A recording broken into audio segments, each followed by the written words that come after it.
Hey guys, well, let's work on this. Let's try to recreate this animation right here. It looks simple, but I just thought, one or two people can get, something out of it. So why not? But anyways, let's jump right into it.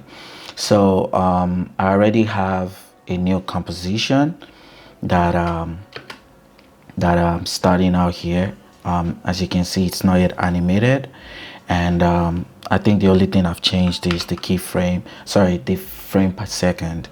So my current frame per second is 15, and yeah, you feel free to do any FPS that you want, but I'm choosing to use 15 in this case. So yeah, so let us recognize all the all the layers. So I have my mouth, I have my left eyes, I have my right eyes, I have the head, I have the body, and the other layers are just the baseline. So what we want to do is what's it called what we want to do is we want to mimic this animation. So, and as you can see, the first thing that happens here is the squash and stretch. So how we're gonna do that is we're gonna come to the eye, and we're gonna scale. We want to scale the eye to kind of squash and then stretch out, so to create some sort of anticipation, and then we exaggerate. So anticipation in the sense of it's about to shoot up, so it would make sense if he's able to prepare us to, like, oh, we know what he's about to do. That's kind of like how you're able to tell your story with animation.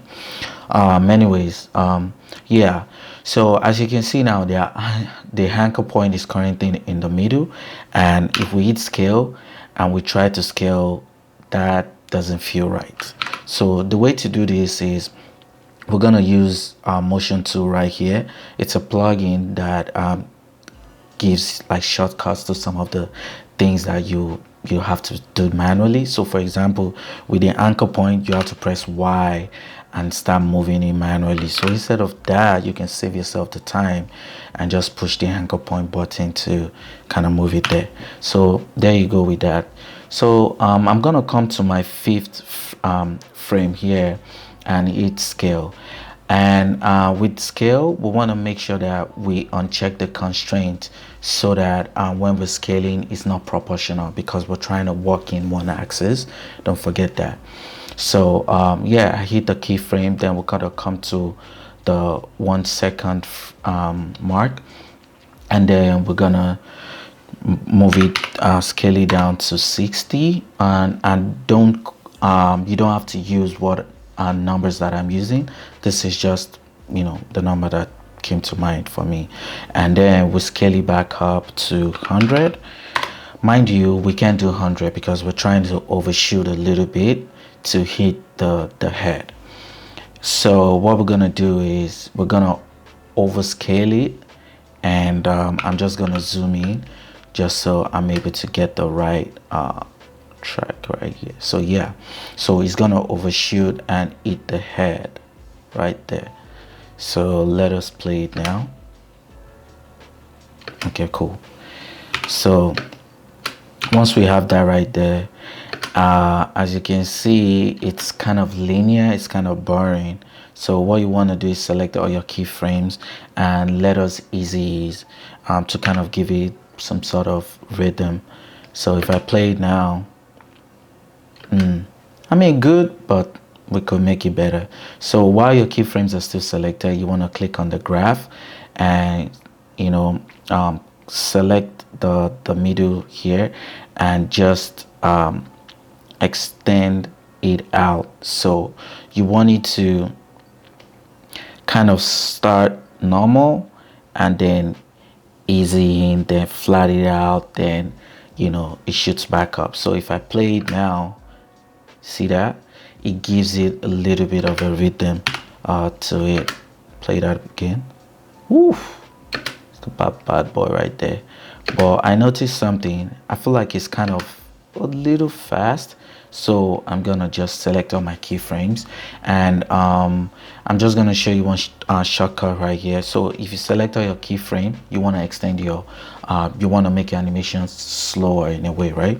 So if your keyframes are closer, your animation goes faster. If your keyframes are slower, sorry, if your keyframes are further, then your animation is slower. So the way to do that as a shortcut, after selecting all your keyframes, just hold on to Alt on your keyboard and stretch it out. But that's on Windows. You can hold, is it Option, in place of that. So yeah, I'm just gonna play back. Nice. So now we want to make sure that when the when eye shoots up, we want it to shoot the head upwards, but the head currently is just standalone. So we want to make sure to have a sort of a null that is going to hold the face and the mouth onto the head. So I'll select all of them right here. Then I'm gonna come to my motion tool again. I'm just gonna click on null, and when I hit null, it's just gonna be a parent to all the layers that I selected. So now with my null, you can see I'm able to kind of just use my null to do whatever I want to do to the layers that are children of it. So yeah, so once the eye comes up, then we wanna go to position of the head, and don't forget the null is the one holding all the parameters. Now is the control for the head. So let us do have a keyframe on where the eye stops, and then we go forward and shoot the head upward. So to give it that the what's it called, the height struck it and it shoots up. So let's see what that looks like. See that? But obviously we want it to go up and come back down. So what I'll do coming back down would be just copy the keyframe from where it started and just copy and you paste it. So let's see what that looks like now. So now why don't we do the same thing that we did to high to kind of give it a nice rhythm. So we select all the keyframe there with easy ease again, and mind you, I know I'm using shortcuts a lot. For easy in, you can right click after you select all your keyframes and just do, you see, easy ease right there. So it's still the same thing, or F9. So let us play it. But it still needs a little bit of work, so, and that's where the graph comes in. So we're gonna do the same thing again here. We just kind of like spread that out there. Now let's try it. Ooh, do you see that little pause in the hair? So that pause is where this is kind of like flat out, as you can see in the graph. So yeah, we're getting onto something nice. So another thing I was gonna do when I hit the head, I want to have the head rotating when it hits it. So let us on our null again, let us shift R to pull up rotation. So once it hits it and it's about to head up, let us keyframe rotation and just rotate for like once full circle. So I'll do -1 because that's 360, but I'm only doing minus because I want it to go anti-clockwise. So let's try it. See that? Boom, boom, nice. But let us do the same thing to rotation. We easy out and we use our graph again. This time I want it to start slow, build up, and end the same way. So yeah, just like that. So let's play it. Boom. See that? Boom. The way it lands, I want it to be a little more exaggeration to that. Boom. Nice. So another thing we can do is, instead of it the rotation just landing like that, we can create a little bit more suspense. Nice. Do you see that? Nice. So so now that we have the high coming down, shooting up, and the high does that, so what we want to do now is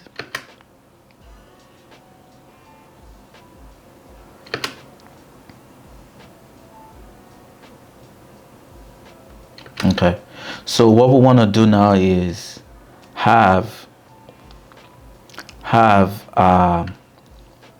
we want to build out the anticipation now. So you see where the high comes down. Now we want to create like a squash so that it feels like compressed in a way, to give that anticipation before it overshoots. So the way we're gonna create that, we're gonna select the body of the high, and then we're gonna look for inside our effects. We're gonna look for warp, and click on warp. And right now that's kind of that's kind of weird. So it's because the style currently is on arc, and then we want to change that to bulge. So with bulge, instead of 50, let us reduce it to 0 currently.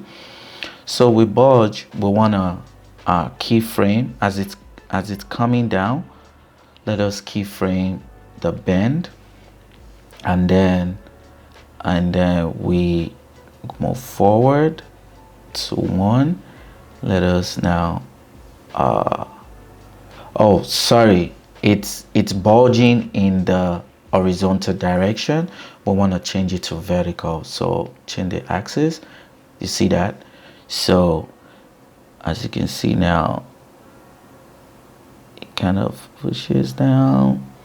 So once it's coming back up, we want to start making sure to change the direction back to it, like stretching, because I was squashing it down. Now we want to stretch to show that is shooting up.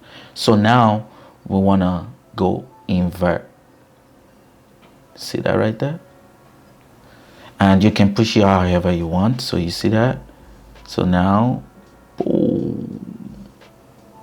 See that? Boom. And let us do the same thing. Let us ease F9, and let us put some delay to that, and let us try now. Boom. Nice. Play it again. Boom. So what we want to do is, once it goes up like that, because now it's stretched, of course we want it to come back to its full state from where it started from. So once it goes up like that, we want to bring it back now to the normal state. So let us play now. Boom. See that? Boom. Boom. So cool, right? Yeah. So I think the only one thing that is left now in this animation, let me see, is the blinking of the eyes. And that is, pretty straightforward. With the blinking of the eyes, all you just got to do is look for the eyes. You click your scale, and you want to just let's say we want to have it blink at the 10th frame, and just uncheck the height, sorry, the constraint of the scale, because now we want to scale it so that it blinks like this vertically, instead of just everything all together. So let us scale, and let me see what direction. No, not that one. It's gonna be the y direction. So let us do like 40. Let's do like 40. See that right there? Then we come back to its original state. Copy and paste right there. See that? That's your blinking right there. And we'll do the same thing for the other eyes. So scale, don't forget to uncheck, and 40, and back to 100. So let us play now. See that? And you can do the same thing, F9, and you can also zoom in to see right there. Let's stretch that out. You're kind of creating sort of a delay there. And play. See that? I feel like the eyes is blinking too fast. And don't forget what I said. If you want it to be slower, do that right there. Nice. Boom. Boom. Yeah, and that was it. I hope that was kind of helpful. I hope I was able to kind of break that down as easy as I could. And yeah, play around with simple animations like this and see what you can come up with. And I'll catch you in the next video.